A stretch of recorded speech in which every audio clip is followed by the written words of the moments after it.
je crois qu'il y a des artistes, photographes et autres qui ont reçu des prix. Vous pensez que l'art nourrit son homme au Sénégal? Ah non, non, justement, je viens de dire que l'artiste n'était pas reconnu comme il se doit. Mais certains, et toujours un peu plus nombreux, réussissent grâce aux rencontres qui se déroulent pendant ces activités, que ce soit à la Biennale ou dans d'autres festivals. Qui leur permet parfois d'avoir des contacts avec l'étranger. Leur permettent ensuite d'échanger avec d'autres artistes, de voyager dans d'autres pays africains, d'aller en Afrique du Nord, au Mali. Enfin, au Mali aujourd'hui, c'est vrai que c'est un peu risqué, mais bref, dans d'autres pays de la région, ou même de passer outre la Méditerranée. Donc ces gens-là, ils sont très contents que ces activités aient eu lieu. Aujourd'hui, les artistes que nous allons présenter, ce sont de jeunes artistes. Oui. Ce sont des gens qui ont été remarqués sur place et qui maintenant, une fois qu'ils sont devenus un peu plus mûrs dans leur art, un peu plus sûrs d'eux, qui ont l'audace de se dire, tiens, nous faisons partie maintenant de la Biennale. Mais ceux que vous allez voir cette année, c'est pas ceux qui étaient là il y a 2 ans ou les précédentes années. Il faut donner sa chance à tout le monde. Les générations se suivent mais ne se ressemblent pas. Est-ce que c'est parce que nous avons aujourd'hui peut-être un nouveau ministre de la Culture qui est lui-même artiste? Qu'est-ce que ça vous inspire? Est-ce que l'espoir est permis justement? Mais oui. Simplement oui. Ah oui. Pourquoi? Parce qu'on est au départ de quelque chose. Il est certainement enthousiaste en ce moment. Donc c'est le moment effectivement de faire appel à lui, de l'inviter. Nous l'avons invité. Je ne sais pas s'il viendra, mais s'il envoie une délégation, elle sera la bienvenue. C'est un nouveau souffle. Ah, nous l'avons invité, mais il n'est pas venu.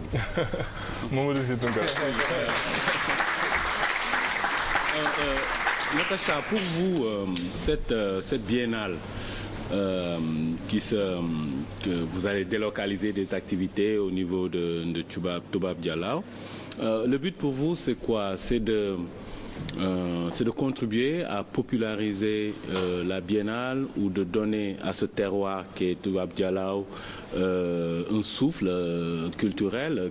Quel est le but? Alors justement, quand vous parlez de Toubab Dialaw, c'est vrai que les gens qui vivent dans les villages de Toubab Dialaw, Kel, Nyangal, Yenkao, c'est pas des gens qui vont à Dakar, au Grand Théâtre, à Sorano ou à la Maison de la Culture, d'Outasek, pour aller voir les œuvres. Donc, sans quitter leur village, enfin en le quittant un petit peu quand même, en allant marcher un petit peu dans les alentours, eh bien, ils verront des artistes nationaux, régionaux, internationaux, et ils les voient gratuitement. Donc, pour faire venir l'art vers les gens, il faut que cet art aille visiter les villages, aille visiter les bourgades. Donc c'est ça le but principal, oui. Rendre la... Oui. Et comment vous faites pour financer cette activité? Alors, comment nous faisons pour financer cette activité? C'était la question, oui. Il y a les artistes ont produit leurs œuvres, ouais. Donc après ils les apportent, ils les disposent, ils communiquent et par exemple quand il y a des résidences d'artistes, bon, là il y a l'espace Sobobadé qui est un hôtel-restaurant, donc qui reçoit quand même heureusement des touristes. Ces touristes qui mangent et qui dorment, ils payent. Et donc avec cet argent, on peut organiser des résidences d'artistes et accueillir des artistes qui, eux, vivent gratuitement, sont logés, nourris et peuvent créer sur place. Alors, moi, j'ai une préoccupation, c'est que aujourd'hui... Je sais que vous êtes toujours assez préoccupé. Je suis toujours assez préoccupé. Par les finances, hein, il me semble. Non, là, ne me posez pas de questions sur combien ça coûte, etc. Je ne saurais pas vous répondre. Okay. Apparemment, il s'est préparé. Je n'ai plus de questions alors. Non, c'était juste par rapport, Natacha, au talent. Vous avez évoqué le problème de ces jeunes artistes ou des artistes de façon générale qui ne vivent pas de leur art. Moi, ma vision sur ça, c'est que ceux qui ne vivent pas de leur art, c'est parce qu'ils ne sont pas assez talentueux. C'est pas plus compliqué que ça. Aujourd'hui, nous vivons dans un monde très ouvert où tout le monde est au contact de tout le monde. C'est une compétition très rude, et les places ne sont pas très nombreuses. Donc il y a beaucoup d'appelés, mais très peu d'élus. Alors, si quelqu'un est vraiment talentueux, quel que soit son domaine de prédilection, cette personne-là va passer. Mais si quelqu'un a le talent d'un village ou d'une bourgade ou d'un quartier périphérique, etc., mais son talent ne va pas dépasser cet espace-là. Donc beaucoup viennent se plaindre du fait que oui, tel artiste est très talentueux parce que bon, il a produit un single dans un garage, il avait quelques machines, tout ça, il a tapé sur des tambours, tout ça, il a sorti, on dit qu'il est talentueux. Il a le talent de son garage. Il n'a pas le talent du monde. Hein? Et je suis désolé, la compétition étant aussi rude, les gens doivent avoir un talent projeté sur l'extérieur, projeté sur le monde entier, sachant qu'ils sont en compétition avec tout le monde, et faire en sorte de se frayer un chemin comme les autres ont fait. Donc, quelque part, ce que vous faites est très bien. C'est-à-dire, il faut qu'il y ait un bourgeonnement. Hein. Il faut détecter de jeunes talents, comme font toutes les grandes nations du monde. Hein. Il y a une détection très très précoce de jeunes talents à qui on donne maintenant les moyens, un encadrement pour être après ce qu'ils sont, ce qu'ils deviennent plus tard.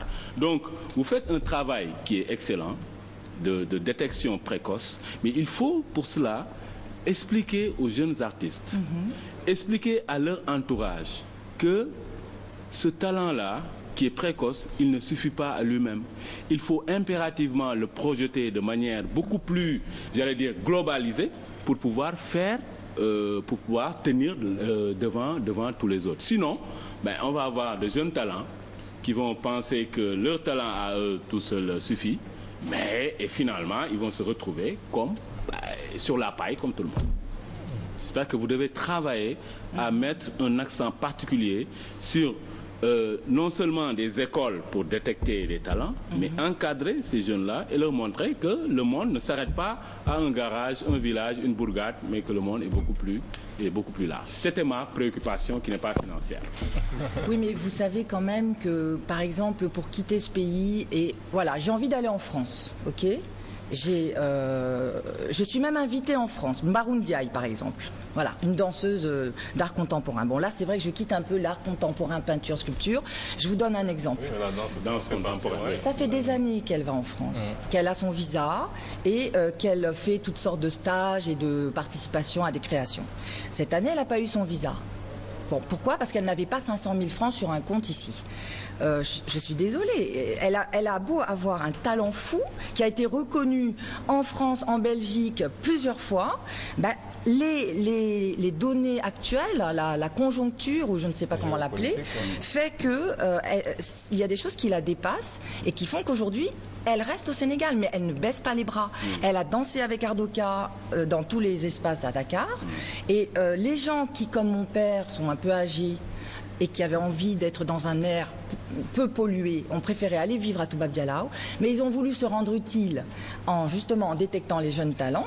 Germaine Acogny avec son école des sables, elle est encore plus dans une espèce de bled que vous ne connaissez sûrement pas et qui s'appelle Nyongop. Mais j'habite là-bas, c'est pas un bled. Excuse-moi, Lydia. Je savais pas. Oui, mais bon. C'est quand même un bled. Que je vois quand même. Bon, tu vois. Donc, de grands danseurs qui venaient de Kaolack sont passés par ses mains et maintenant ils sont au Japon, ils sont aux États-Unis, mais il a bien fallu qu'ils passent par Nyongop. Oui, mais justement, cette fille dont vous parlez, elle a eu l'occasion d'aller en France, en Belgique, etc. plusieurs fois. Mais c'était à elle de capitaliser sur ces occasions et sur ces opportunités-là pour être sur une trajectoire telle que aujourd'hui elle n'aurait plus de problème de 500 000 francs. C'est sa faute à elle. Je suis désolé. Oui. Elle n'a pas travaillé assez dur pour régler ce problème. Elle n'a pas travaillé assez. Elle a eu assez d'opportunités pour le faire. Je pense que si elle écoute cette émission, elle est assez intelligente pour prendre ses responsabilités, assumer ce que vous venez de dire et prochainement... On lui a donné beaucoup d'occasions pour régler définitivement le problème de 500 000. De façon... Nous vous remercions aussi d'être passé, d'être venu affronter Tounkara. Oui, je pense que vous aviez des appréhensions, mais ça s'est bien passé quand même. Très bien. Ah oui, il est tout gentil. N'est-ce pas, Ali? Donc, merci aussi à Moustapha, Mamadou Moustapha, merci à Ali Anne Diop, merci à Natacha. Donc, nous allons recevoir en deuxième partie le directeur de cabinet du ministre de l'Éducation nationale ainsi que le collectif des élèves. Nous recevons aussi des artistes, des danseuses pas contemporaines, des danseuses populaires. Elles viendront défendre leur art tout à l'heure. Donc, nous vous retrouvons juste après une petite pause. À tout à l'heure. Monsieur, c'est vous qui nous remercie. tey nag nous sommes là ci biir coulisses yi pour jéem a xool préparatif bu Miss yi. Every man say fi come along, go fi your sun tan inna the summer sun. If you want bleach, go back home. Go fi your umbrella 'cause the sun a burn.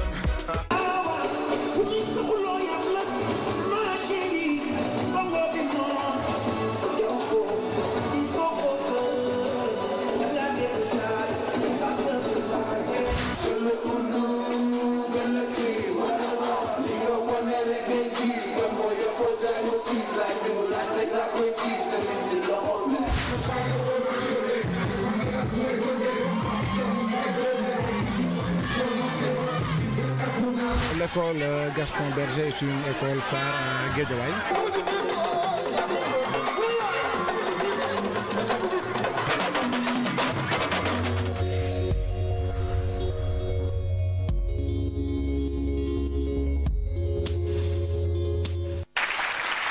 De retour sur ce plateau avec l'Institut Mercure du groupe Subdeco de Dakar et de l'école AEDEC. Ils nous avaient promis de revenir cette semaine pour nous présenter leur contre-proposition de sortie de crise. Je veux parler de Mohamed Kouyaté du collectif des élèves de Dakar. Le ministre de l'Éducation nationale que nous avions contacté nous avait fait savoir qu'il serait hors du pays ce soir. Mais il a bien voulu nous envoyer son directeur de cabinet, M. Mamadou Mboup, que nous accueillons ce soir.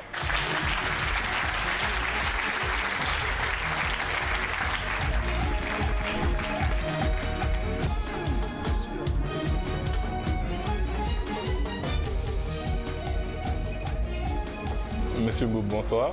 Bonsoir. Donc, vous êtes le directeur de cabinet du ministère de l'Éducation nationale. C'est bien ça, oui. Nous avions reçu les élèves du public et du privé, le collectif des lycéens du public et l'union des lycéens du privé.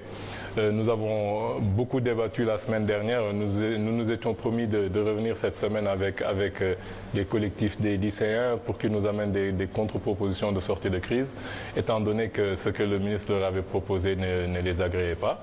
Donc, je ne sais pas, on va passer la parole à Mohamed pour qu'il nous dise un peu ce qu'ils ont retenu un peu comme proposition de sortie de crise.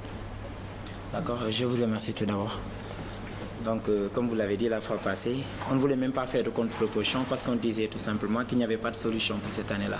Mais comme on a dit que tout le monde ne demandait que ça, on a essayé quand même de voir après des solutions qui peut-être pourraient nous arranger, mais ça ne va pas nous arranger totalement, mais on va faire un effort.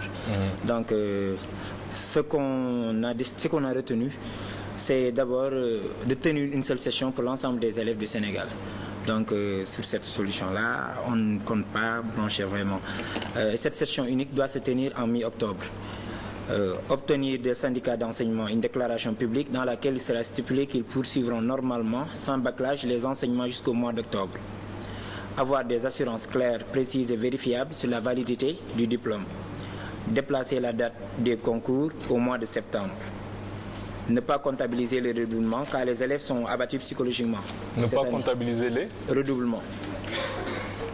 Donc, répertorier et publier la liste dans les 15 prochains jours de toutes les écoles et lycées inondables et préciser dans ce même délai les mesures qui seront prises pour chaque établissement. Répertorier les zones où de forts taux d'élèves participent aux travaux champêtres, y annuler les frais d'inscription pour l'année scolaire à venir et fournir à leurs établissements tous les matériels pédagogiques dont les élèves auront besoin, par exemple des fournitures, sacs, etc. Consacrer le mois de novembre aux vacances, un seul mois, repousser la rentrée scolaire 2012-2013 en début du mois de décembre. Donc, pour l'année prochaine, réduire à 50% les fêtes consacrées aux élèves pour l'année scolaire 2012-2013, décaler tous les examens et concours de l'année scolaire 2012-2013 d'un mois, pour cette année, maintenir l'ancien système d'orientation pour les élèves, parce que maintenant on a changé le système d'orientation et ça ne nous arrange vraiment pas. L'autre fois j'en avais parlé. Pour les sessions, la mesure sera appliquée aussi bien aux élèves de 3e que de terminale. Les classes intermédiaires aussi ne devront pas être laissées en rade, eux aussi devront poursuivre avec nous jusqu'au moins 15 jours ou 10 jours avant les examens. Ce que j'ai retenu un peu par rapport à vos propositions, vous parlez de tenir la session, une seule session en mi-octobre. Et vous voulez continuer les cours jusqu'en octobre. Est-ce que vous ne pensez pas que ça fera beaucoup de faire des cours jusqu'en octobre, étant donné que j'avais entendu des enseignants dire que même si on continuait les cours jusqu'au mois d'août, je pense, le quantum horaire serait atteint. Est-ce que vous ne pensez pas que ce serait trop de continuer les cours jusqu'en octobre quand même? Moi, ce que j'ai entendu dire à la radio, les inspecteurs de Dakar, ou du Sénégal en tout cas, ils ont dit que pour rattraper le maximum pour cette année, essayer d'avoir le niveau au moins, il faut aller jusqu'en décembre. Alors moi je dis qu'on doit aller jusqu'à mi-octobre, alors je crois que je ne suis même pas arrivé en décembre. Ce que les professeurs disent, c'est eux qui le disent, mais nous aussi nous sommes des élèves, nous sommes des acteurs, nous sommes dans les classes, nous savons bien que nous ne pouvons pas terminer normalement le programme en mi-août. Ils disent ça parce qu'ils veulent aller se reposer. Mais comme on a dit à tout le monde que les profs ne vont pas continuer, et on nous rétorque que ce sont des fonctionnaires, ils n'ont qu'un mois de vacances, donc ils profitent de nos vacances, alors ils n'ont pas à chercher à aller se reposer. Donc ils n'ont qu'un mois de congé, ils vont prendre ce mois de congé-là, ils vont continuer jusqu'en nous, Inch'Allah. Donc, ce que je n'ai pas bien compris, c'est vous dites que vous ne voulez pas que les redoublements soient comptabilisés. Qu'est-ce que vous voulez dire par là? Des redoublements pour cette année scolaire-ci? Oui, pour cette année scolaire-ci. Donc vous voulez dire que tous les gens qui vont faire cours jusqu'au mois d'octobre, ceux qui vont faire des examens, s'ils échouent aux examens, ils vont quand même passer? Non, ils ne vont pas passer. Seulement, on ne va pas considérer... par exemple, pour l'année prochaine, on ne va pas leur dire qu'il vous reste une seule chance. Vous échouez, c'est fini pour vous. Maintenant, ceux qui sont en 4e, qui ne doivent pas passer en 3e, passeront quand même en 3e. Non, je n'ai pas dit ça aussi. Ils vont rester en 4e, mais on ne va pas comptabiliser cette année-là comme s'ils avaient redoublé. Ok, par rapport aux cartouches. Oui, c'est ça. D'accord. Donc, je ne sais pas, peut-être avant de passer la parole à M. le directeur de cabinet, peut-être que, ou bien on lui passe d'abord la parole, d'accord. Merci. Pour l'invitation d'abord qui m'est faite pour venir ce soir ici, donc parler d'un sujet aussi important que l'école sénégalaise. Naturellement, pour cette question de l'année perturbée, le ministre a déjà, il y a environ une dizaine de jours, exprimé devant la presse sénégalaise internationale quelle est sa position, quelle est celle du gouvernement et quelles sont les propositions qu'il faisait. Naturellement, ces propositions ne sont pas tombées comme ça. Vous savez que dans un pays, chacun doit faire ce qu'il a fait, ce qu'il sait faire. Nous avons dans le Sénégal des inspecteurs généraux de l'éducation nationale dont le rôle a été formé pour planifier les programmes, évaluer les cursus, évaluer les curricula, apprécier la qualité. Donc ces inspecteurs généraux, réputés en Afrique et dans le monde, c'est eux qui sont réunis, qui ont regardé les programmes qu'ils ont eux-mêmes constitués. C'est eux qui ont fait les programmes, qui les ont compris, qui les ont constitués. Ils ont évalué les pertes qui ont été faites. Ils ont fait des propositions de réménagement. Je dois dire que très souvent, on parle de 16 semaines de perturbations, ce qui veut dire 4 mois de perturbations. Si on sort les vacances de Noël, les vacances de Pâques, les fêtes religieuses, en fait, nous avons effectivement 14 semaines de perturbations. 14 semaines. Oui, de perturbations. L'année scolaire, normalement, va jusqu'à la fin du mois de juillet. C'est ça la réglementation. Du mois de juin. Juillet. 31 juillet. Ça, oui, mais ça, on ne l'applique jamais. Hein. Justement, c'est ça, janvier. Mais par pratique et par tradition, à la fin du mois de mai, les professeurs, les programmes font les examens. Mais en réalité, l'année scolaire court jusqu'au 31 juillet. Donc nous avons dit cette année, donc, la norme s'est rétablie. Donc ça dit les cours vont continuer jusqu'au 31 juillet, qui est le terme légal de la fin de l'année scolaire. Donc on gagne 2 mois par rapport à une année habituelle où les cours s'arrêtent au mois de mai. Donc ce qui fait 2 mois, c'est 8 semaines. 8 semaines de gagner. Donc on a 6 semaines, en fait, à rattraper. Les semaines à rattraper, le ministre propose que le mois d'août sera un mois réservé aux examens. D'abord les CFE, ensuite les BFM. Comme vous le savez, l'élémentaire n'est pas perturbé. L'élémentaire a fait normalement ses cours, donc peut bien pas faire ses examens donc, au mois. Maintenant, pour les lycées perturbés, je dois dire que d'abord la situation n'est pas uniforme au Sénégal. Elle est contrastée d'une région à une autre, d'une ville à une autre, d'un lycée à une autre, et dans le même lycée, d'une classe à une autre. Mais nos statistiques nous donnent qu'au Sénégal, aujourd'hui, il y a environ 60% des collèges qui ont composé, je dis bien qui ont composé. Et il y a environ 40% des lycées qui ont composé. Ça, c'est dû au nombre de syndicats qu'il y a. Parfois, il y a des syndicats qui sont en grève. Voilà, donc qui ont composé. Le privé a fait normalement ses cours. Donc, le ministre propose. Et c'est cela qui est décidé par le gouvernement. Donc, je ne suis pas venu ici pour négocier, mais pour vous dire ce que le gouvernement a décidé et que ce que le gouvernement fera. Je crois qu'il faut que je sois venu pour négocier, mais c'est pour rapporter les décisions du gouvernement du Sénégal. Donc, au mois d'août, il y aura le CFE qui se passera. Ensuite, les BFM. Maintenant, comme les élèves ont été beaucoup sacrifiés, je dois dire entre guillemets, il faudrait que les élèves quand même aient des chances. Donc, le même se fera à 2 sessions. La session du mois d'août pour tous les élèves du Sénégal. Ceux qui vont échouer pourront refaire le BFM au mois de novembre. Donc, chaque élève a potentiellement 2 chances. Il fait le BFM au mois d'août. Ceux qui échouent refont le BFM au mois de novembre. C'est ça. Et en ce qui concerne le baccalauréat, pour le bac, c'est plus compliqué.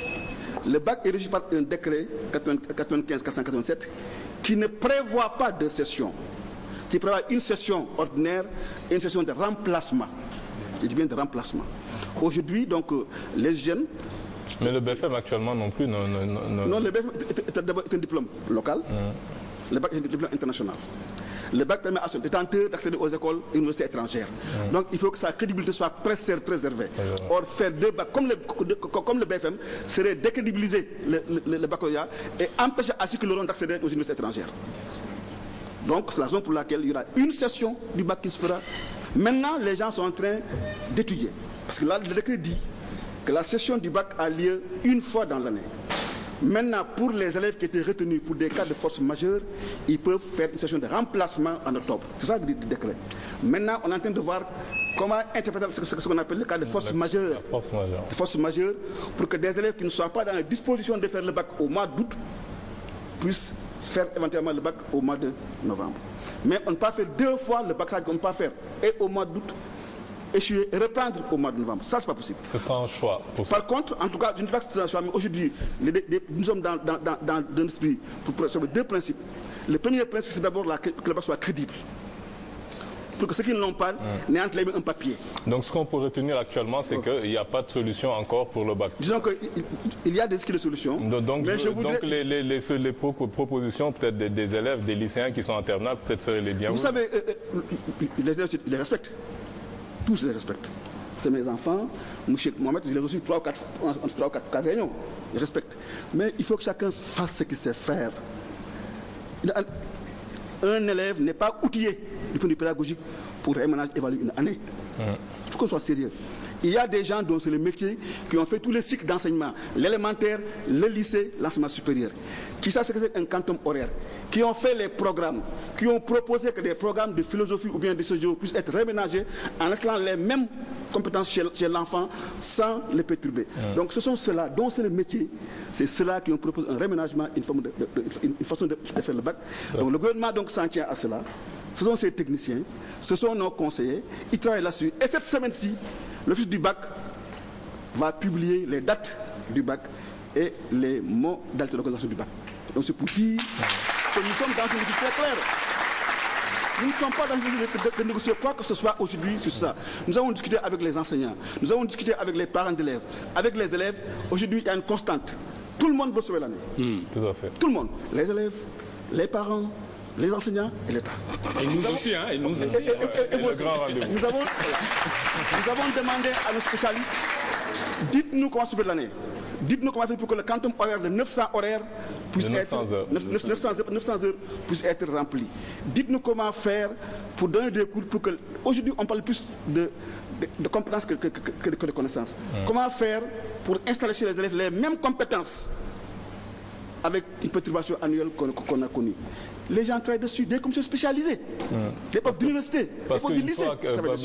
Nous, on a un peu vécu ça en 88. Une fois que vous restez 4 mois, 5 mois, ben, pour revenir vraiment dans le bain, pour faire une immersion, c'est difficile. C'est pas la première fois. On l'a connu en 68. Moi, je l'ai connu en 69. On l'a connu en 88. On l'a connu en 97.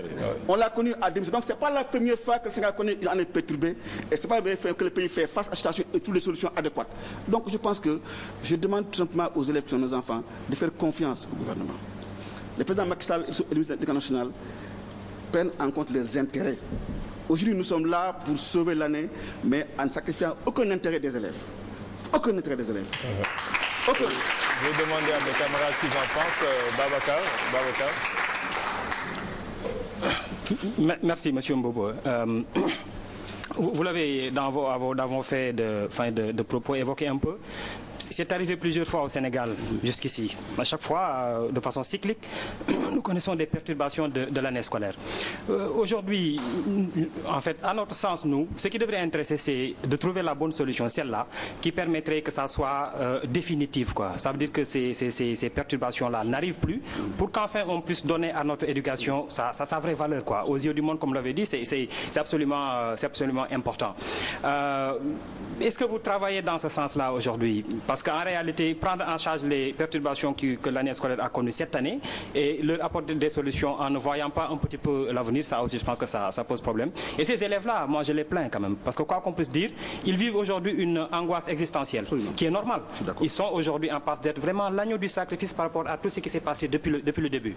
Est-ce qu'aujourd'hui, l'État du Sénégal, les enseignants, ne sont pas en train peut-être de sauver la face? Oui. Et qu'en réalité, ces enfants-là, quelle que soit la formule qui sera trouvée, aussi embellie qu'elle soit, quels que soient les contours justement qu'on puisse lui donner à cette formule-là, ben, qu'ils resteront toujours les agneaux du sacrifice et qu'en réalité, cette année scolaire soit effectivement un mauvais souvenir même dans le temps. En fait, je vous remercie. Votre question est pertinente. Je pense que le président de la République, si vous l'avez écouté le 3 avril, a dit qu'on va organiser un forum sur l'école. Il y a un constat aujourd'hui. Le gouvernement sénégalais dépense beaucoup d'argent dans l'école sénégalaise. Aujourd'hui, théoriquement, ils disent qu'il y a 40% du budget de fonctionnement dépensé. Malheureusement, aucun acteur n'est content. Les élèves ne sont pas contents, les parents ne sont pas contents. Les enseignants non. Personne n'est content. Donc il y a un problème. Et pourtant, tous les fonds dépensés par l'État vont aux enseignants principalement. On dit on met autant d'argent, mais personne n'est content. Donc ça veut dire que le système a un problème. Donc le ministre a dit qu'il faudrait que le ministre de l'Éducation nationale cesse d'être un ministre des crises. Il faudrait que ce soit un ministre de l'Éducation nationale. Donc qui s'occupe de planification des études, qui s'occupe de programmation, qui s'occupe de qualité, qui s'occupe d'insertion. Pour cela, il va ouvrir dans la rentrée scolaire un grand forum sur l'école. Un forum inclusif et participatif, où les partenaires, les élèves, les parents, les enseignants, l'État, on va ensemble faire un diagnostic en fait de l'école. C'est un DEP? Un DEP, si vous préférez, collectif, pour voir où est le problème de l'école. Quels sont les problèmes? Pour que chacun d'entre nous dise ce qu'il y a dans le cœur. Pour qu'ensemble on prenne une décision et que pendant 5-10 ans, on ait une école apaisée.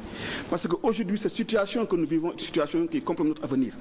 Parce que les gens oublient que le monde aujourd'hui change et vit sous de nouveaux paradigmes marqués par la connaissance, le savoir, l'innovation et la technologie. Donc aujourd'hui, l'école prépare l'avenir. L'école prépare les citoyens de demain.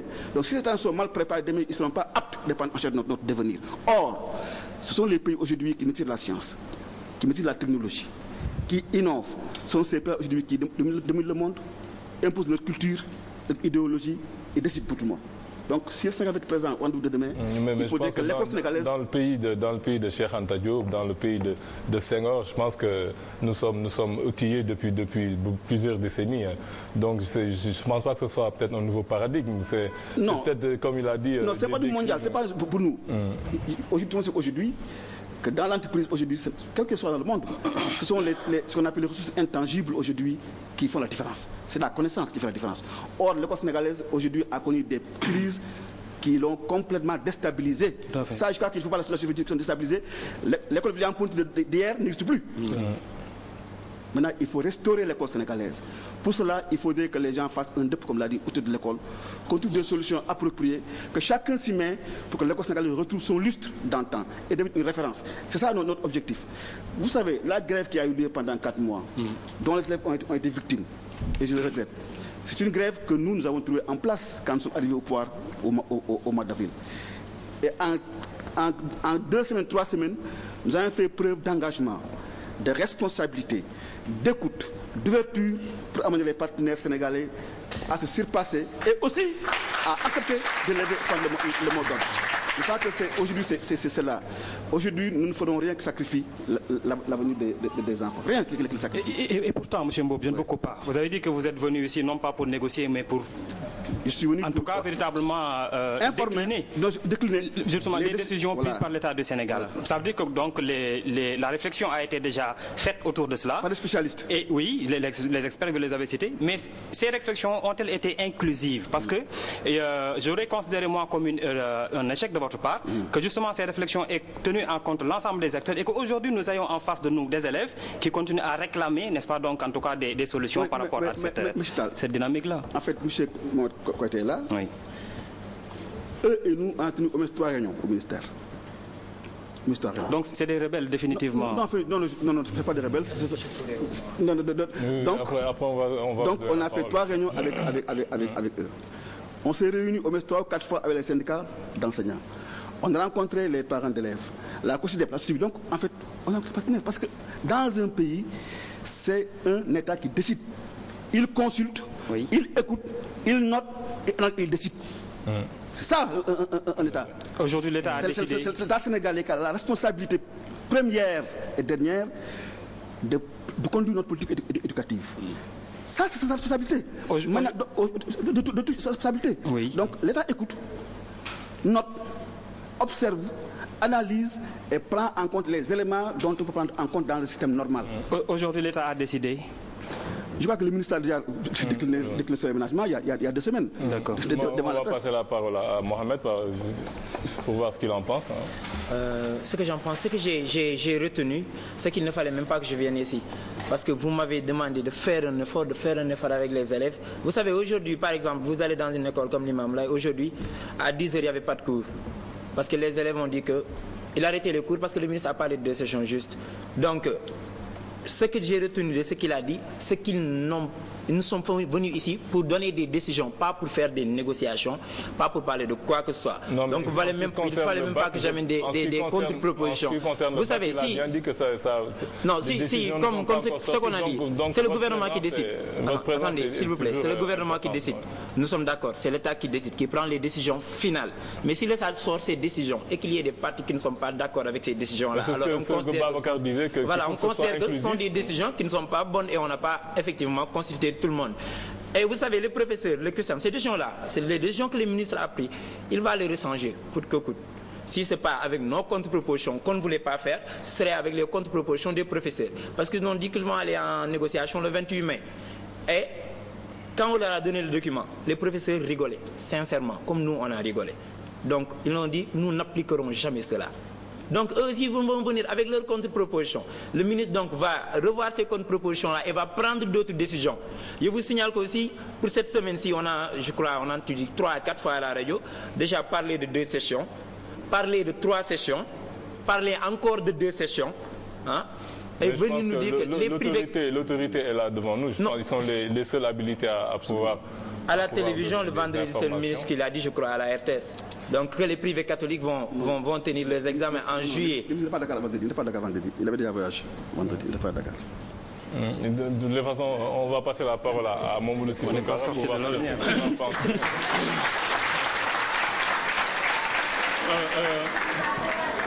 Moi, je pense que M. Mboup, un bon responsable, un bon fonctionnaire, a décliné les décisions de l'autorité Et toi-même, Mohamed, tu es d'accord que c'est à l'État de décider. Toi-même, tu l'as dit. Et il faut bien que quelqu'un décide de toute façon. Sinon, ça va être l'anarchie, la pagaille et le désordre. Décide de ce qui arrange la population. Oui, justement. Mais n'oublie pas une chose. Des fois, ton père peut décider pour toi quelque chose. Tu ne vois pas l'intérêt de ça aujourd'hui, mais dans 20 ans, tu le verras.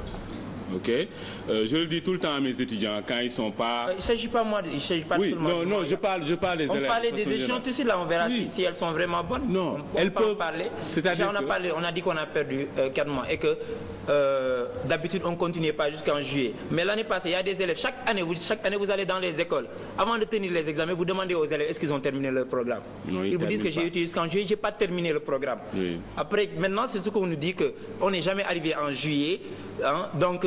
On arrêtait en mai, on terminait tout le programme. Non, c'est pas tellement ça. Il faut aller dans les écoles, il faut essayer de voir. Dans les écoles, l'année passée, la classe de S3, l'Imamoulaye, ils ont fait une leçon, coefficient 8, leçon de mathématiques le vendredi.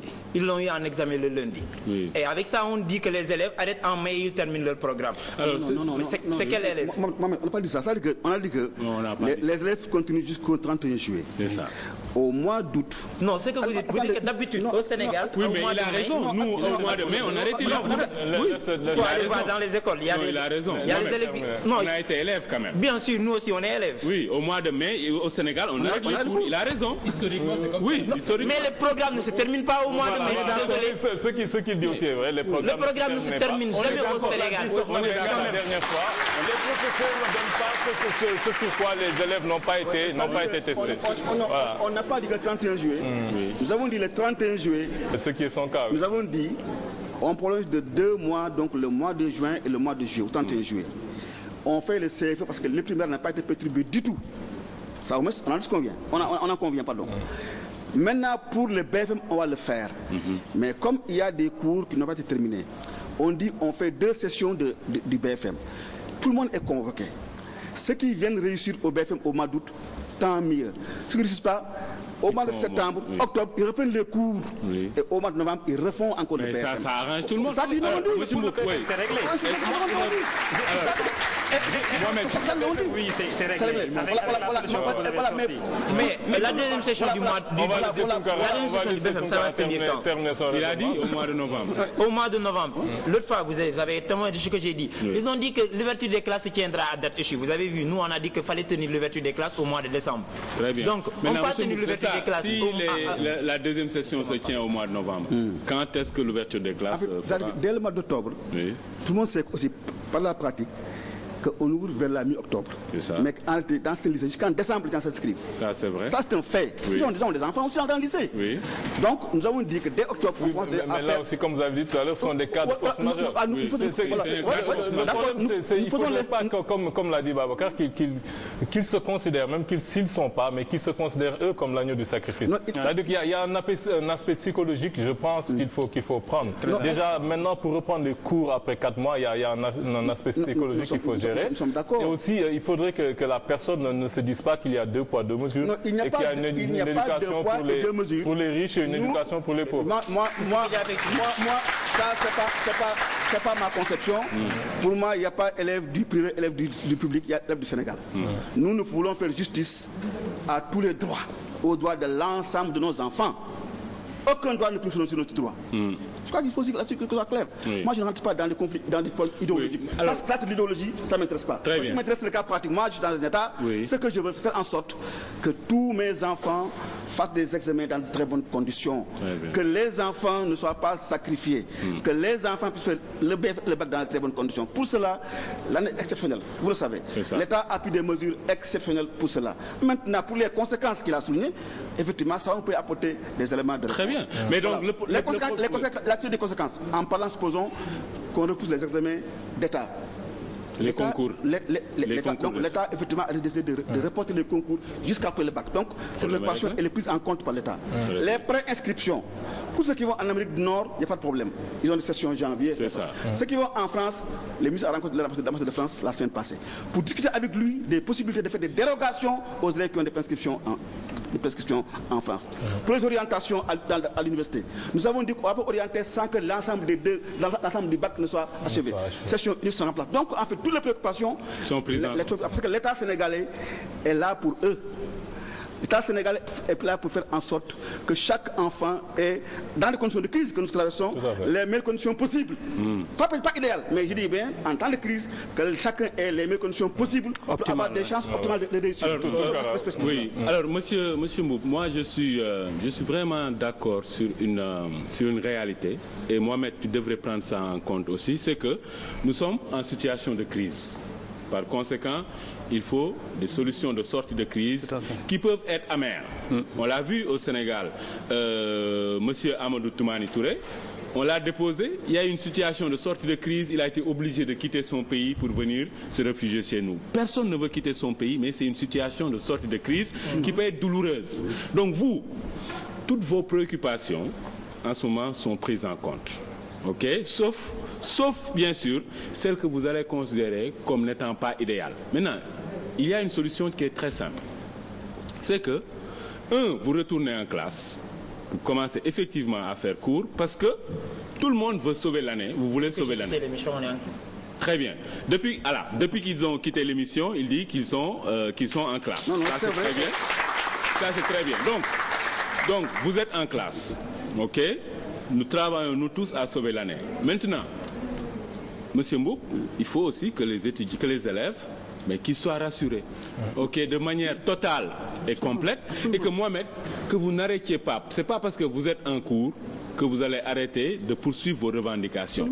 Continuez à travailler. Il faut avoir un préjugé favorable. C'est ça. On n'a plus de revendications à faire, il n'y a plus de négociations à faire, l'État a décidé. C'est clair ce qu'il a dit au début. Maintenant, non, il ne faut pas le prendre comme ça. Parce que là, tu parles de manière énervée et on ne règle pas les problèmes. Non, certainement pas. Je suis jamais... Ok, voilà, ne t'énerve pas. Donc, regarde, la chose est très simple.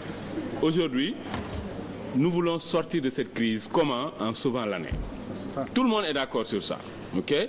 Si vous voulez, prenez-nous à témoin, ok, que si M. Mboup qui est là présent, parce que son ministre n'est pas là, il le représente, s'ils ne respectent pas leurs engagements, ben que vous pouvez prendre d'autres dispositions. Mais en ce moment, comme vous avez reçu des propositions qui sont fermes, des engagements qui sont fermes, retournez en classe, ayez des préjugés favorables et sauvez votre année. Mais et dernière chose, il y a une troisième partie qui peut-être qui n'est pas présente, il en a parlé tout à l'heure. Il y a un problème, ce sont les professeurs qui peut-être avec les syndicats auront aussi des griefs. Maintenant, les profs, j'ai une préoccupation. Le moment venu, peut-être que nous recevrons aussi les syndicats. Mais les profs sont d'accord. Même pour les professeurs. Les professeurs, en tout cas, sénégalais qui sont dans l'enseignement, sont d'accord avec nous avec le réménagement. Nous avons fait une réunion au CNRE. Et tous les syndicats étaient présents. Et tous ont dit nous sommes prêts à aller dans le sens de sauver l'année, comme vous l'indiquez. Parce que eux, c'est des enseignants. Oui. Ils ont mauvaise conscience. Ils ont mauvaise conscience. C'est eux qui ont été en grève. Et pendant qu'ils étaient en grève, ils percevaient leur salaire. Ce n'est pas normal. Ils allaient donner des coups dans le privé aussi. Ça, je pense que c'est quoi encore Tunkara. Bon, ce que vous dites, à mon avis, est un élément important que nous mettrons dans la corbeille des négociations pour le forum sur l'école. Parce que je pense que... C'est des assises nationales, là. Voilà, parce que, à mon avis, il faut que nous sachions que l'école, notre patrimoine. Absolument. Il faudrait qu'on construise un consensus national au niveau de l'école. L'école est le creuset où l'on forme la citoyenneté dans un pays. L'école est l'ascenseur social qui permet à beaucoup d'enfants de s'extirper de leurs conditions sociales. Donc nous avons intérêt à sauvegarder l'école. Même en temps de guerre dans certains pays, l'école est sauvegardée.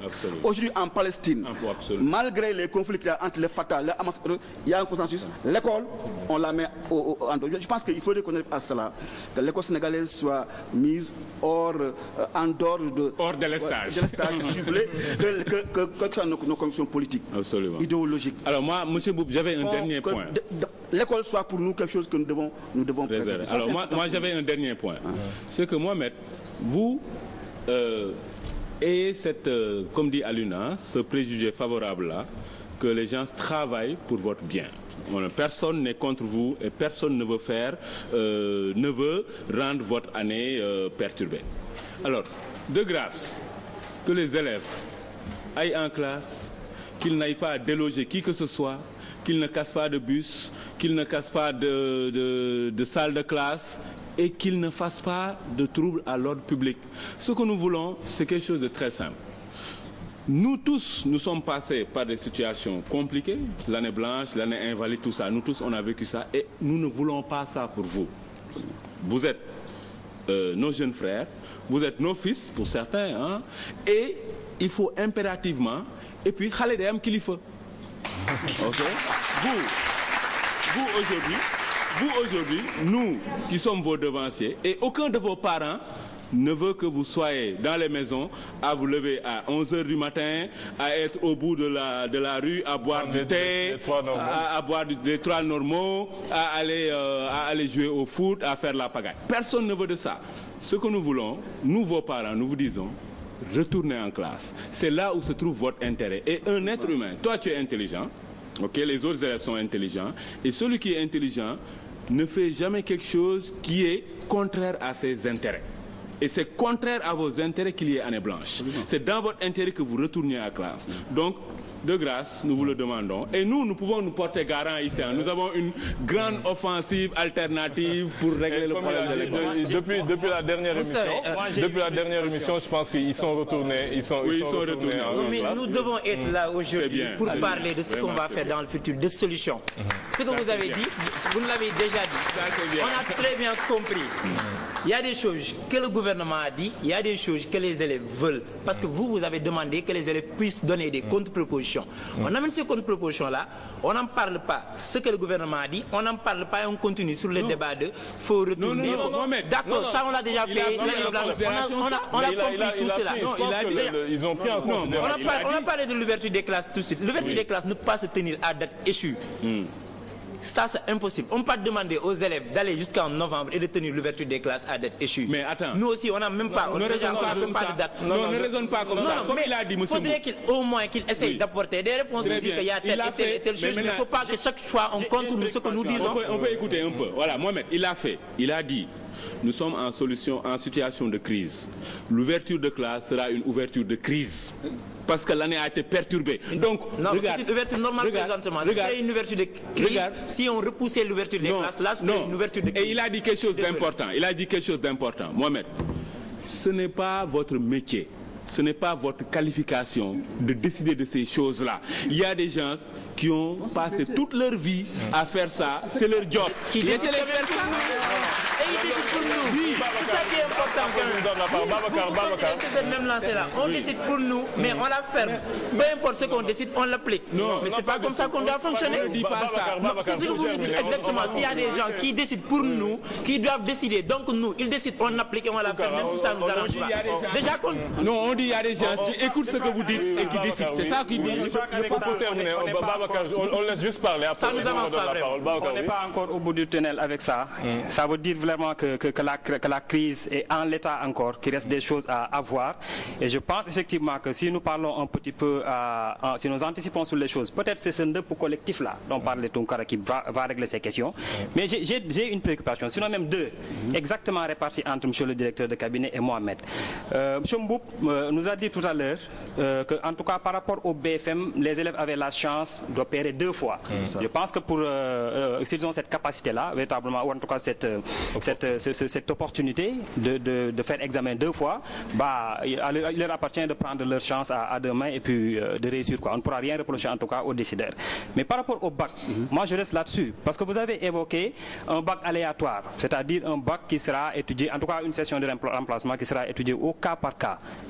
En quelque sorte. Non, je peux préciser mon idée. Oui. Je dis que pour ce qui est du bac, on ne peut pas faire deux sessions. Parce que la loi s'y oppose, simplement. La loi ne prévoit pas de cas où l'on fait deux sessions du bac. Vous avez parlé de force majeure. Non, force majeure, voilà, c'est un cas. On fait une session ordinaire, une session de remplacement, ça c'est prévu. Maintenant, la session de remplacement était prévue pour les cas de force majeure. Maintenant, on est en train de voir qu'est-ce qu'on met dans le cas de force majeure. Justement. Attendez, ça pourrait être justement. Donc aujourd'hui, mais ce que je peux donner comme garantie, comme assurance, c'est que ce qu'on mettra dans le cas de force majeure, dans tous les cas, prendra en compte l'année telle qu'elle est. C'est qu'aujourd'hui, il y a des techniciens qui sont sur cette piste-là, qui sont en train de faire des propositions concrètes en termes de date, en termes de même de recadrement, qui travaillent et qui normalement doivent communiquer cette semaine. Je ne veux pas anticiper ce qu'ils vont dire, mais ce que je peux dire, le gouvernement du Sénégal a été élu à 105% des Sénégalais. Donc aujourd'hui, nous ferons justice à tous les droits des Sénégalais. Nous sommes là pour leur intérêt. Donc rien ne se fera contre eux. Rien ne se fera sans eux. Mais moi, ce qui me satisfait, c'est que Mohamed a dit qu'aujourd'hui, l'année est sauvée parce que les élèves sont retournés en classe. Maintenant, on doit plus regarder dans le rétroviseur. Elle n'est pas encore sauvée, j'ai jamais dit ça. Mais vous êtes en classe, non? Vous êtes en classe. Ça n'a pas dit que l'année est sauvée. Mais le fait que vous soyez en classe est un début de solution que l'année va être sauvée. Oui. Même moi, j'affirme que l'année se peut normalement. Nous avons tous les soirs les rapports des IA, d'académie, des 14 régions du Sénégal. Il n'y a pas de perturbation. Dans le Sénégal, les cours se déroulent à plus de 95%. Normalement. Donc les élèves vont en classe et vont faire les examens. Il n'y a qu'une petite minorité qui ne souhaite pas aller en classe pour des raisons qui leur sont propres. Mais dans l'ensemble, les élèves vont en classe et travaillent. L'année n'est pas prévue. aussi. Donc l'année est sauvée. L'année est sauvée. Parce que attendez, s'il vous plaît, on va être clair. Ces rapports-là ont été envoyés quand? Le temps. Après, vous allez aussi vérifier dans les écoles. Non, je pense que... À cette période-là, effectivement, il y avait cours dans les écoles. Est-ce que les élèves étaient d'accord pour retourner dans les salles de classe? Parce que aussi, ce sont ces mêmes inspecteurs-là qui avaient envoyé à Kadidou Diallo des rapports lui disant que 70% des écoles fonctionnaient. C'est pourquoi nous sommes dans ces problèmes-là aujourd'hui. Donc Khalid a dit ça à tous les Sénégalais. Eux, à l'époque, ils n'étaient pas d'accord. Il y avait les professeurs aussi qui disaient que c'est faux, les élèves qui disaient que c'est faux. Mais il n'y avait pas de problème, c'est les inspections d'académie qui l'ont envoyé. Donc c'est vrai pour tout le monde, alors que ce n'était pas vrai. Donc ces rapports-là ont été envoyés à qui? Alors si vous dites dans un document que 95% des élèves veulent retourner dans les salles de classe, c'est parce que vous avez fait un sondage où vous êtes entré dans leur cœur. Mais sinon, vous ne pouvez pas savoir. Donc, pour qu'on envoie ces rapports-là, il faut que ça prenne du temps. Gouvernement, inspection, proviseur, école, après ça remonte. Donc ça prend du temps. À ce moment-là, il n'y avait pas d'élèves dans les écoles du Sénégal, encore une fois. Nous sommes retournés dans les salles cette semaine. Donc, je pense que vraiment, on va s'en tenir là. Nous vous remercions vraiment d'être passé là. Nous vous remercions M. Mboup, nous vous remercions M. Kouyaté. Donc, je pense que tout ira pour le mieux pour tout le monde, que cette année sera sauvée. Et nous l'espérons tous. Merci beaucoup d'être venus sur ce plateau. Et nous vous souhaitons le meilleur. Merci beaucoup. Et venez ici avec des diplômes, des distinctions, hein, voilà, des compétences. Ok, merci, au revoir. Merci beaucoup. La danse populaire sénégalaise a été la grande absente du FESMAN. Elle sera aussi la grande absente de la 10e biennale de Dakar qui a débuté le 11 dernier. Pourquoi la danse populaire ne parvient-elle pas à sortir du ghetto des boîtes de nuit et des vidéoclips? Pour nous en parler, nous recevons ce soir ces deux meilleures ambassadrices, Mbathio Ndiaye et Dada Fall.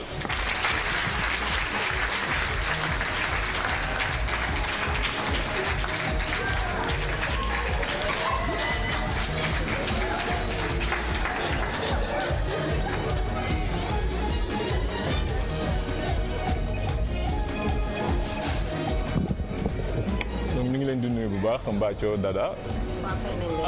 Donc comme ni ñu ko waxee sànq dañu seetlu toujours ne danse populaire bi ngeen di def duñ ko boole jamais ci manifestation yi comme FESMAN bi gis nañ ko comme biennale bi nga xam ne moo tàmbali fan yi donc toujours danse contemporaine ballet yi noonu ñu gën a favoriser yéen loolu naka ngeen ko jàngatee par rapport ak yéen seen activité.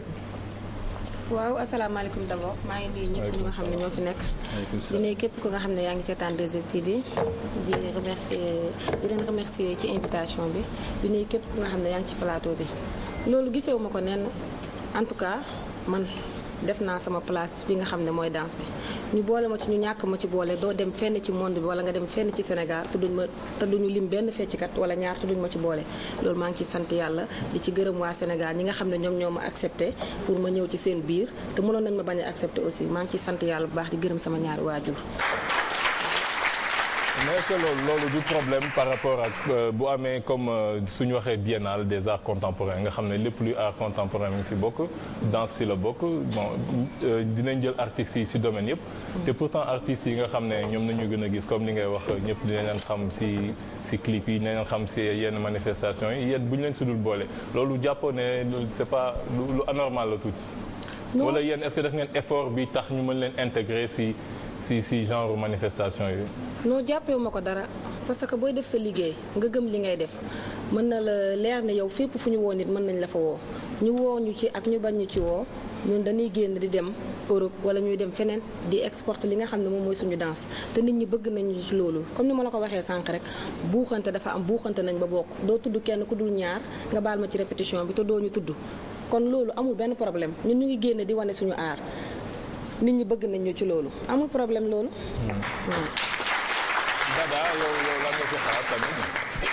waaw mais maa ngi nuyu ñi fi toog ñëpp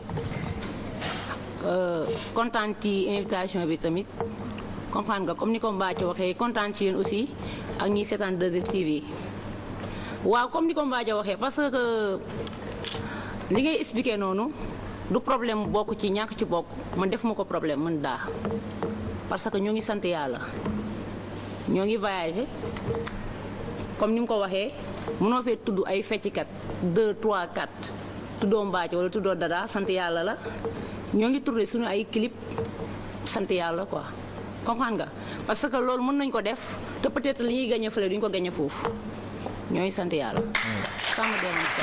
yaa ngi waxu clip defe naa Thiandoum am na xëj na benn clip bu ñu mën a wan ñu gën a gis li nga xam ne moom ngeen di def Thiandoum.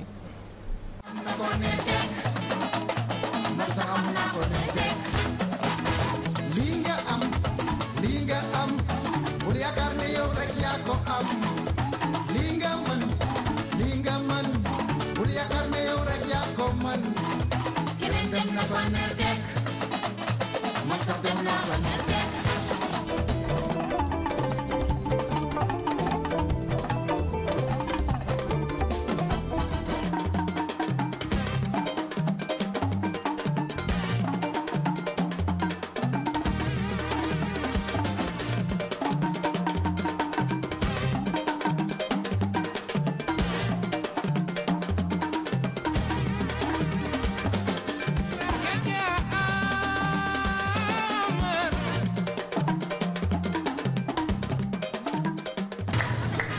comme ni ñu ko gisee ci clip bi est-ce que foog ngeen ne yéen boo leen demee bitim réew si communauté sénégalaise bi ngeen di évoluer wala est-ce que yéen seen art bi ngeen ko mën a exporter comme ni nga wax ñeneen ñi dinañ ko mën a apprécier.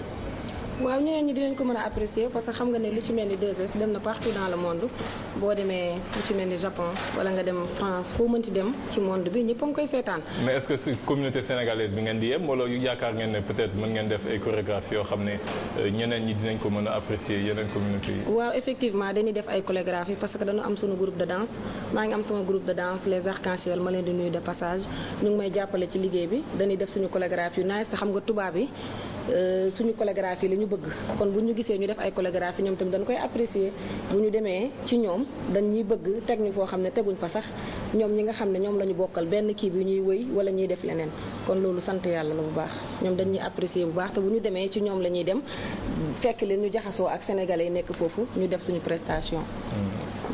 Babacar.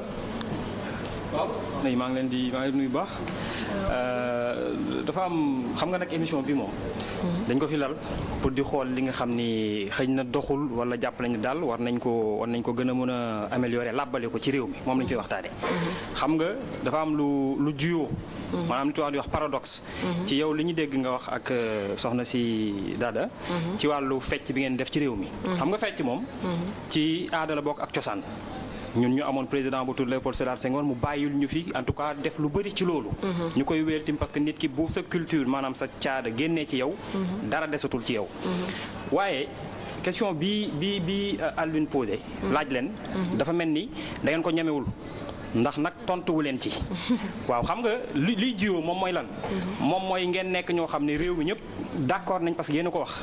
ne Sénégal accepté nañ li ngeen di def. mu neex leen lool. da ngeen di génn aussi di dem bitim réew dem ba Japon. japonais yi wala tubaab yi gën a bëgg li ngeen def yéen. que ñoom li ñuy def foofu. kon yéen ay ambassadeurs Sénégal ngeen. waaw lan moo tax.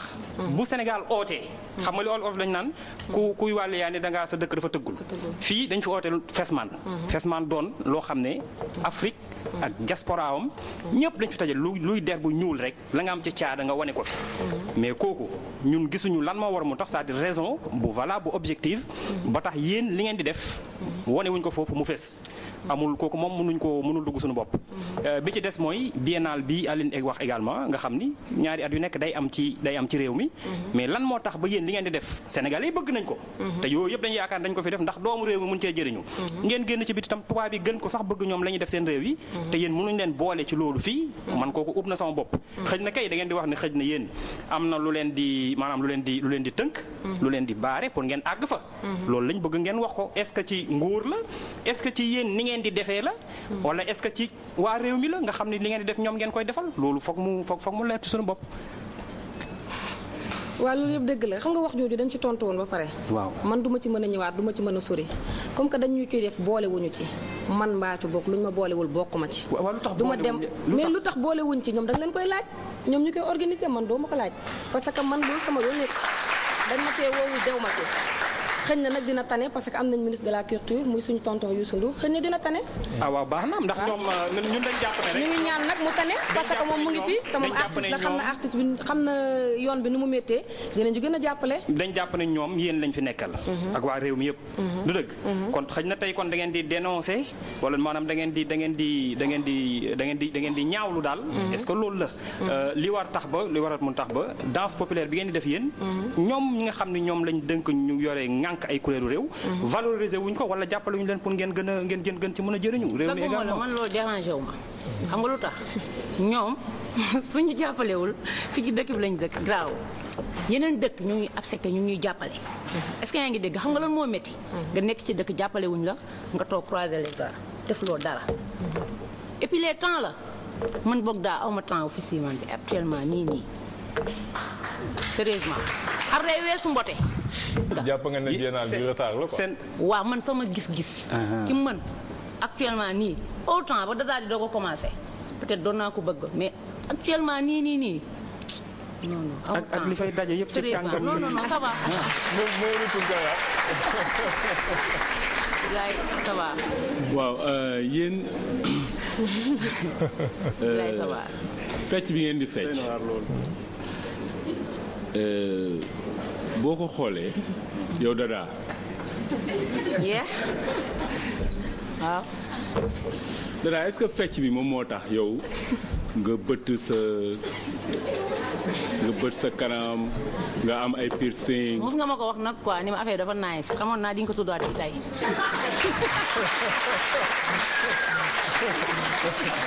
mu ngi sulli ay secret mu ngi sulli ay mbootaan. ma apprécié woon avant.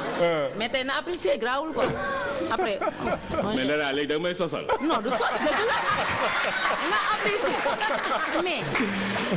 Dada tuumaal nga ma waa léegi wuyu ma. waaw woo ma. moom dafa neex bu baax rek moom daa baax. ndax yow fecc bi ngay fecc. waaw. moom moo tax tey yow nga bët sa kanam bi bët sa làmmiñ bi bët sa bët yi. def ba gis ko sama làmmiñ bi yaa ngi koy gis kon. waaw. daf la joie xam waaw lu tax nga def loolu. daf la joie taxawal rek daf la joie dëgg la wul bëri. neex na la non dama ko gis. dama ko seetlu lu tax mais attends man je sais que fii ñu toog kenn gisagul sama piercing bi nekk ci làmmiñ bi. non attends yaa ngi njëkk a seetlu. waaw lu tax ma ni lu tax. xam nga avant tase nañ nga ni ma dafa nice mais tey moom waxoo loolu ok am problème nañ jàll am problème léegi. lu tax. dama ko sentir est-ce que comprendre nga xam nga ni loolu sentir ngay def dama ko sentir. moo tax nga def ko très bien léegi lu mel ni par exemple yow parce que dafa am leen loo leen laalul mooy Mbathio. lu tax yéen kenn du leen woo si Fesman wala biennale. parce que yéen li ngeen di fecc ni ngeen koy feccee léeg-léeg dafay xawi sutura. léeg-léeg xam nga fecc dafa mës a bokk ci doomu aadama bi àdduna di sosoo ba léegi nit ñi dañuy fecc ndax li ñu gëm tey boo demee ci Casamance balaa ñu dugg ci bois sacré yi xam nga dañuy am fecc yu ñuy fecc ndax loolu dafa bokk ci seen ngëm nit ñi dañuy yàgg di fecc bu ñu xewlee nit ñi dañuy fecc tamit pour am bànneex pour wane bànneex mais fecc boobu dafa mës a wane ci dëkk yëpp seen dëkk yi ni ñuy avancer ni ñuy évoluer fecc dëkk boo dem ni ñuy feccee dafa méngoo ak ñooñu li ñu gëm li ñu nekk ak ni ñuy jëmee kanam misaal yéen li ngeen di feccee nii kenn mënu ko feccee fu mel ni Arabie Saoudite ndax bokkul ci ñoom li ñu gëm bokkul ci ñoom li ñuy doxalee seen dëkk léegi man bu ma gisee seen clip yi léeg-léeg boo leen di fecc ñu wane léeg-léeg seen awra génn yaa ngi dégg léeg-léeg ñu wane benn kii yow Dada def nga benn interview. am ngeen contentieux mel na ni. def nga benn interview nga ni yow si interview woowu yow nga fecc maanaam sa njiit laay génn loolu yow du dara si yow. non pas njiit laay. ah loolu yéen di. damay fecc ordre sax. mën naa ko compter bëriwul ah su dee sol naa yére olof ci clip bëriwul. waaw lu tax man sama jumbax lañ mën a wax. wala jumbax bi ak yooyu léegi Mbathio loolu laa leen bëgg leeral. mooy lu tax yéen kenn woowu leen si ay Fesman ak kenn woowu leen si biennale parce que ñoom dañuy jàpp ne yéen li ngeen di fecc dafa vulgaire li ngeen di fecc dafa àndul ak teggin li ngeen di fecc dafa àndul ak sutura. monsieur Tounkara nga baal ma foofu. bàyyi ma yeggali Mbathio. léegi ñàkk teggin boobu. boo fàttalikoo yow Mbathio mi ay at tuuti si ginnaaw. amoon na fi benn scandale bu tudd woon Goody Town yëngal down.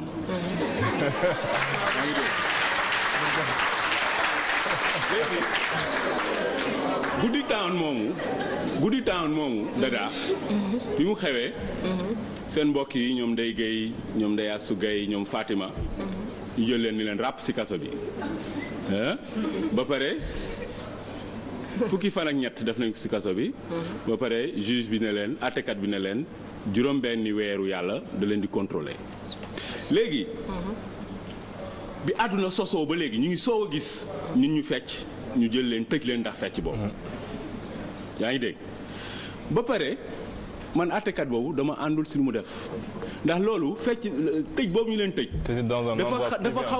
dafa xaw a wane lu mel ni ñun naaféq bu nekk si ñun ndax ñoom Ndeye Gueye ñoom Ndeye Assou Gueye ñoom Fatima li tax ñu tëj leen yéen moom ngeen di def bés bu nekk te kenn tëju leen bu ñu leen tëj yéen dañ leen waroon jël si yéen tamit.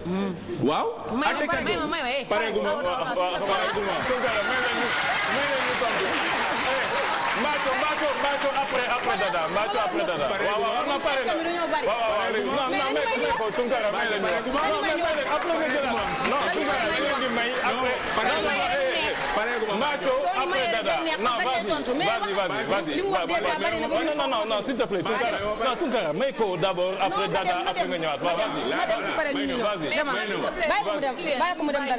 moom la non Mbathio vas-y après Tounkara de façon waxam moom après dina ñëwaat parce que waxam moom du gaaw a dama bëgg booy wax si ñun ñu toog bu tudd turu jàmbur parce que kooku nekku fi man déjà Goody Town bi muy am boobu kenn xamuma man fekk ma woon yaa ngi dégg man boobu kenn xamuma yaa ngi dégg c'est vrai 2004 la man 2006 laa commencé yaa ngi dégg toog te déglu ma Dada may ma tuuti man maa ngi doon fecc mais kenn xamaguma woon mën naa ne xale yi toog fii ci salle bi kenn xamaguma woon te danse obscène yooyu ngay wax noonu yi nga xam ne ni dañuy génne seen jumbax mës ngeen a seetaan yéen ñi toog ci salle bi man ma taxaw ci télé bi génne sama jumbax loolu si mës naa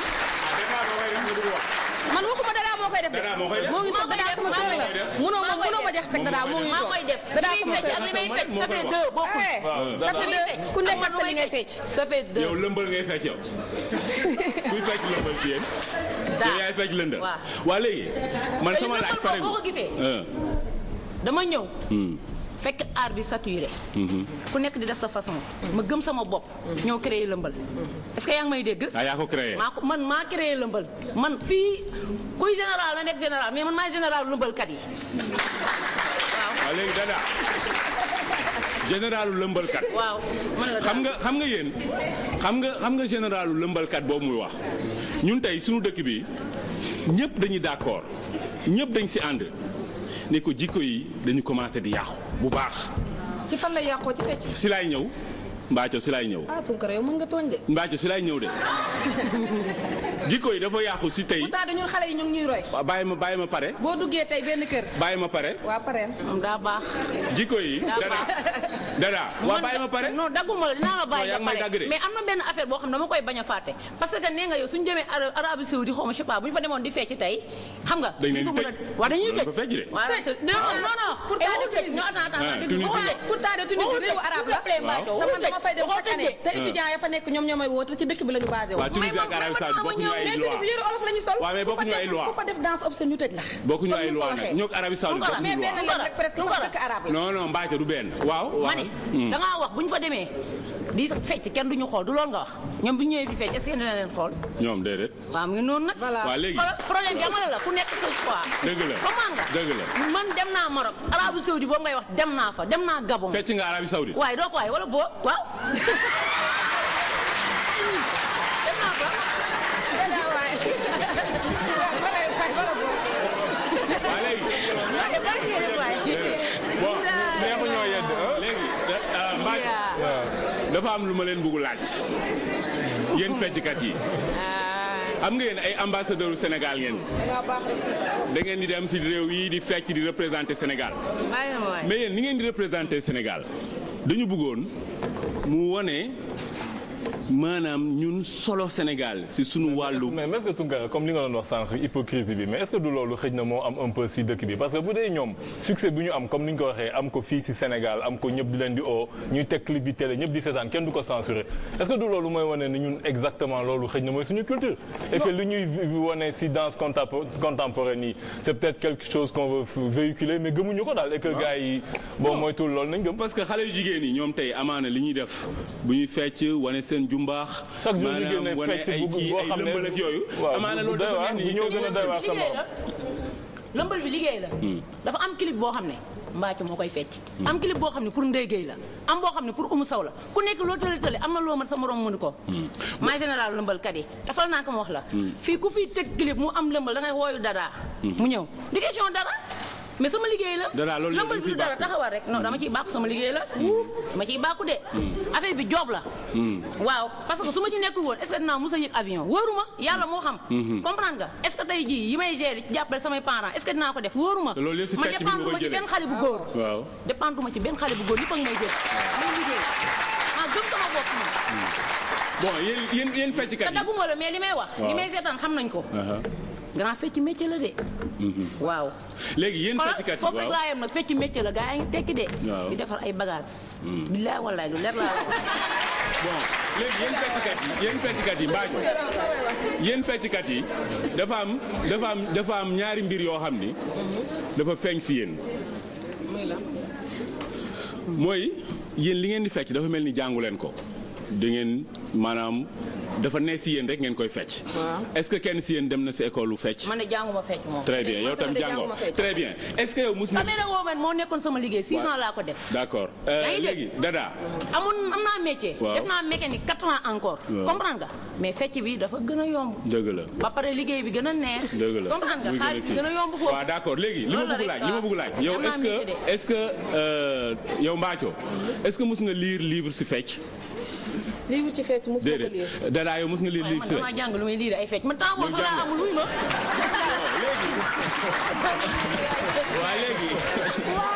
léegi yéen fecckat yi. xanaa ko jàngale lire lu muy fecc. Mbacco bon Dada. waaw. yow li ngay fecc nii nee nga si ngay teddee si ngay teralee say waajur si nga bugg a tekkee te it boo amee doom samay waajur mënu ma leen teral ba mu feeñ ci laay jéem laa la wax teral samay waajur très bien te maa ngi ciy faj samay soxla dépendre ma ci benn xale bu góor très bien léegi yow fecc bi ngay fecc nii ndax yow tey bugg nga soo amee ay doom ñoom ñu koy def. non ñaanal ma nag fecc bi moom temps yi moom. da nga ko bëgg a bàyyi. waaw dama koy teg dama léegi boo amee doom bëggoo mu def ko. non sama doom du fecc taxawal. waaw kon yow li nga def baaxul. non baax na taxawal. yaa ngi ni métier bi ngay def est-ce que bëgg nga sa doom def ko yow. man waaw xam nga li ci nekk. waaw. bëgg nga sa doom di lii. sama doom mun na ko def. mun na ko def. ok man bëgg ma sama doom fecc. lu tax. non bëgg naa mu nekk leneen. waaw. sérieusement. parce que fecc bi baaxul la même jàng bi ma ñàkk def sax bëgg naa sama doom jàng parce que CM2 laa yem bëgg naa sama doom jàng.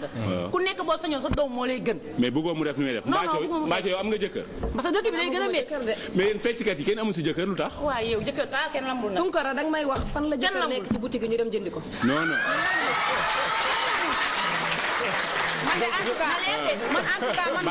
man en tout cas man Mbacco yow Mbacco. métier boo gis am na fin. waaw. te duma toog ci ndab li ba ñu wiccax sama loxo naan ma demal. dëgg neexul waaye dinaa ca nekk ba ma ca war a nekkee génn ca ba ma ca war a génnee. kañ nga siy génn. du ma ne la tey du ma ne la suba de waaye du ma ca toog tam ba ñu wiccax sama loxo naan ma génnal. dinaa am jëkkër nag da ngay bàyyi balaa mu laa bàyyi. balaa mu laa bàyyi bu la bàyyee. mais man dafa am ñaari mbir yoo xam ne yéen dafa nekk si yéen fecckat yëpp. wala ñett sax bu njëkk mooy fecckat yi kenn seen jàngul. man jàng naa. ba fan def naa BFM 2 fois damaa amul. waaw ba ma ñàkkee am laa bàyyi. man ma jàng ma bañ ba samay parents doon ma fayal li nga xam ne mooy privé man musuma jàng ci primaire man privé laa doon jàngee. jàngee Tamba jàngee Kolda jàngee Ziguinchor def région yooyu yëpp nga ne ma jàng man maa jàng la. bu ko xeebal BFM man damaa jàng maa ngi lire sama SMS. maa ngi bind li ma bëgg a bind. maa ngi lire li ma bëgg a lire. damay bind SMS ba naaw. damay SMS ba naaw. damay connecté ba mu neex. buy ma li ma bëgg a def. maa ngi koy def. mais nag par rapport déglu ma rek ak ki nga xam ne lii liggéeyam la. jànguma non non yow xam nga mooy problème bi. yow booy wax ngay bëgg jàng. mais man pareegu ma. bëggoon naa jàng li la yàlla dogal bëggoon naa mais mënu ma. yow soo bëggee sa doom bañ a jàng bañ a fecc bi ngay def nii. bëgg naa mu jàng. day dem ba université. Pape Mbacco def 2 fois BFM bàyyi loolu baaxul. beneen bi bàyyi ma pare fecckat yi yéen ñii. Tunkara nag yow jaaxal nga ma. benn fecckat amul jëkkër. loolu benn mbir la bàyyi ma pare benn fecckat amul jëkkër. attention ban fecckat moo am jëkkër. kenn lambul. kenn lambul mais kenn amul jëkkër. mais kenn lambul. waxal kenn ko am jëkkër boutique bu mu nekk ñu dem jëndi ko. man mun naa la ko parce que duñu dem si xale góor ne takk leen ñu. mais mun naa la ban boutique la nekk. sax ñu bëgg la takk loo dem man noonu keneen noonu. xamoo ku la bëgg. kan moo la bëgg mais instant bi xam naa ki ma nopp te dinaa sëy inshallah. kañ ngeen di sëy. non du yàgg. moom d'accord na dafa gaaw. moom d'accord na. kan la. ki la bëgg takk. déggoo lu ma la wax da koy bëgg. kii su bëggoon. suba mu dem sëyi. man noonu ndéggee noonu keneen noonu saw noonu. keneen ak keneen noonu xam nga chaque jour nga gis sur le plan boo xam ne mooy loolu mais doo leen gëm. yéen lambu leen ndax jekk nañ car macha allah. suñu forme rafet nañ. ñu jekk sama sourire rafet keneen ak keneen. man lambu ma de. beneen affaire léegi ñuy wax xam nga lii wax la lii yëpp wax la ñun daal li ñu bëgg mooy ngeen boo leen amee jëkkër ngeen indi ñu ko fii présenté ñu ko parce que amagu leen jëkkër non indi leen ko waaw ñu ngi xaar ko indi Tunkara parce que ñun loolu suñu vie privée la non boo amee jëkkër day public suñu vie privée la non boo amee jëkkër c'est public mën nañoo am jëkkër te kenn du ko xam ah bon waaw takku suuf lay doon non déggoo fi ma lay waxee de mën nga am jëkkër ñëpp yëg ko mais mën nañ am jëkkër kenn du ko xam non déggoo fi may waxee de Tunkara jàppale woo ma quoi mais je vous remercie public bi jàppale leen ma ngeen tàcc ñu tëj voilà merci on vous remercie vraiment ñu ngi leen di gërëm bi ngeen ñëwee ñu ngi leen di gërëm ñu ngi lay gërëm Mbacco Dada ñu ngi lay gërëm ñu ngi gërëm Mouhamadou Moustapha Ndiaye ñu ngi gërëm Ali Anne Diop bi fi ñëwoon ci première partie bi di gërëm ñu ngi gërëm tamit suñu le directeur de cabinet du ministre monsieur Mboup ñu ngi gërëm Mohamed Kouyaté ñu ngi gërëm techniciens yëpp ñi nga xam ne ñoo def plateau bi ñu ngi gërëm les téléspectateurs di gërëm vraiment les chroniqueurs qui veulent pas s'arrêter de parler. Nous vous donnons rendez-vous vendredi prochain, Inch'Allah. Ciao.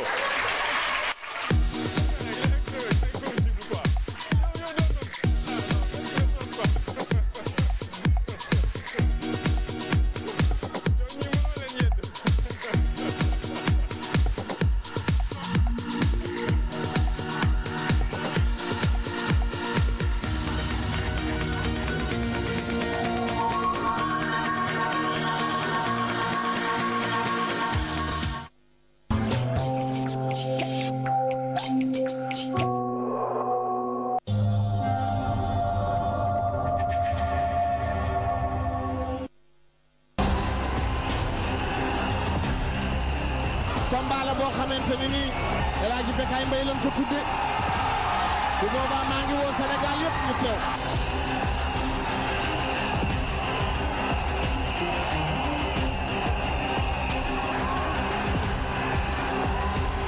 kii moo tax ma dem énergie waaye damaa yokk sama doole pour ñeneen tànk ñu bëre day métti ma ne ko ama am nga combat bu woon guy gi du waa eggal saw suñu kër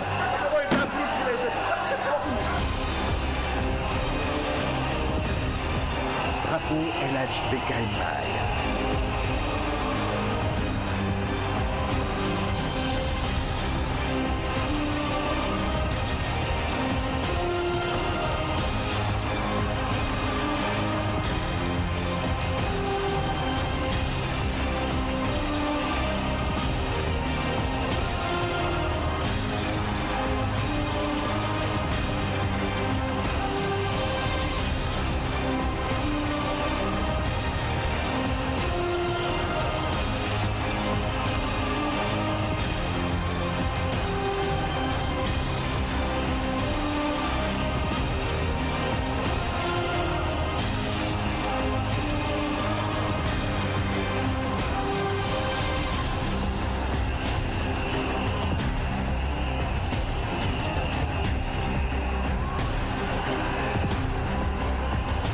Combat Aziz Production.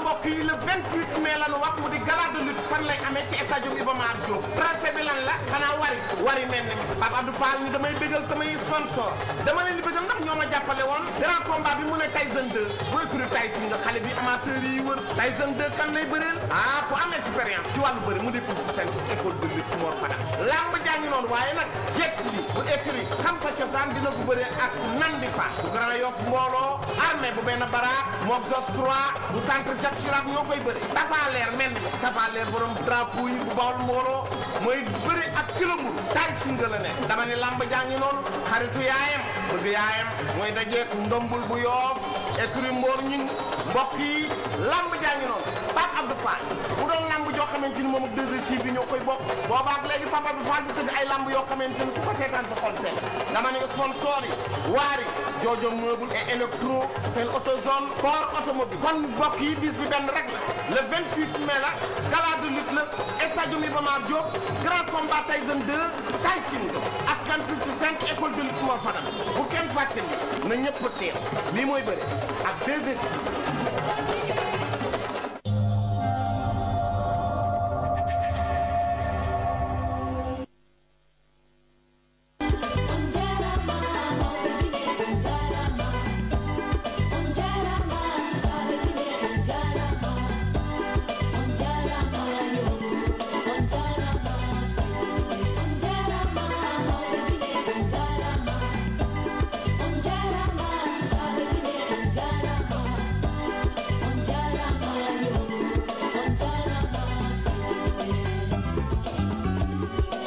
Assalamualaikum téléspectateur ɓe amen wonɓe darde 2STV téléspectateur ɓe amen wonɓe darde teddungal min salmini on min landi kesi tana o ala e moɗon menen tana o ala e amen weltanike kadi Allah e nelaɗo men moƴƴo Mouhamadou ko nanonen hewtiten ɗo hewtituɗen e nder émission teddungal mesdames messieurs bonjour et bienvenue en salmini téléspectateur ɓe amen wonɓe darde 2STV partout e Sénégal en salmini woni ɓe Guinée Conakry no haabi émission teddungal salminen musidɓe men sosoɓe ɓen maninka guerseto makisi landoma yon wonde DJ Diallo en salmini télé Massengo région Tidjane en salminimo katengo selem vidéo clip ji salmine Mané Sow ko kanko woni réalise de émission on salmine wano Bakary ka télé Massengo son en weltanike kadi grand Moustapha Sow e Tafa Thiam aussi ɓe télé Massengo régie en salmini mawɓe Fouta Dialoɓe en foof sukaɓe ɓen neniraɓe men ɓen e téléspectateur ɓe ɓen kala kono salminen ɓe Paris ɓe Belgique ɓe Suisse ɓe Londres en salmini kadi woni ɓe Saint-Étienne Bordeaux en salmini woni ɓe Libreville Gabon no darde 2STV 2STV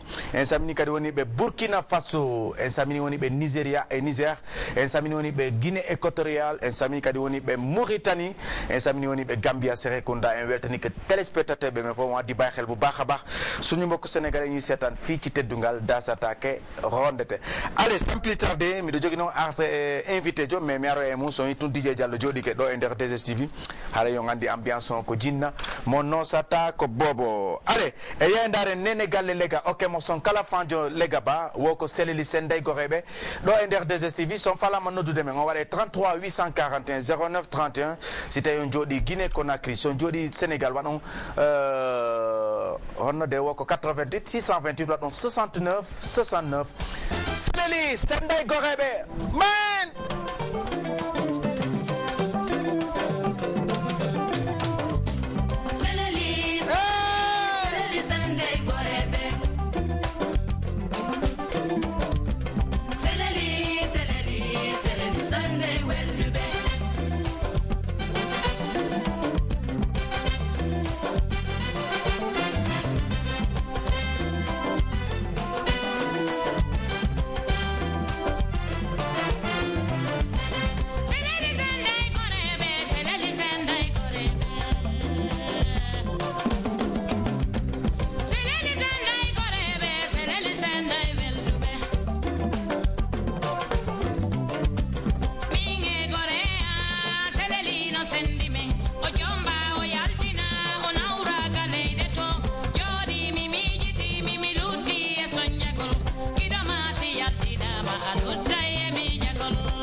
gongama nene galle lega seleli sende gore be weltano den kala wondo ndarde 2STV e samini kadi woni be mantla zoli no ndarde 2STV salmine Racine Thiam mo ndarde 2STV samine Ablay kanko kadi ko yudo do e Guinée Conakry Ablay en salmini mo himo do e Sénégal salmine tano tonge Conakry mo ndarde 2STV son falama noddu de men o wade 33 841 09 31 sion jodi Guinée Conakry sion jodi Dakar